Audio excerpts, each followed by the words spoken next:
Une nouvelle flottille de la liberté approche des côtes de Gaza. 4 navires transportant une cinquantaine de militants pro-palestiniens ont quitté vendredi le port d'Elunda en Crète. Leur but est de briser le blocus, mais ils s'attendent à être interceptés avant d'entrer dans les eaux de la bande de Gaza. Notre envoyé spécial à Jérusalem. Cette nouvelle flottille qui se dirige vers Gaza possède tous les ingrédients pour provoquer une nouvelle bataille de mots en Israël. Nous avons parlé aux Israéliens et aux Palestiniens ici à Jérusalem.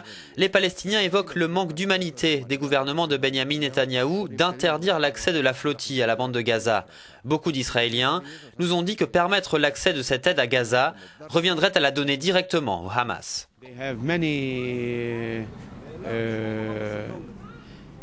Israël a signé de nombreux accords depuis plus de 40 ans, avant le gouvernement de Netanyahou, avant Olmert, avant même Begin et Rabin. Et ils s'en fichent, et puis c'est tout, déplore ce Palestinien. Je pense que le peuple de Gaza a toute l'aide humanitaire dont il a besoin, et le gouvernement israélien en laisse passer des tonnes.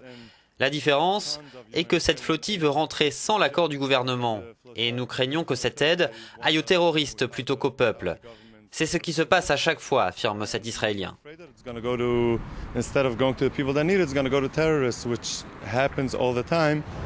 Lors d'une expédition semblable en 2010, des commandos israéliens avaient donné l'assaut dans les eaux internationales à 6 navires civils, dont le Mavi Marmara. 10 militants turcs avaient été tués.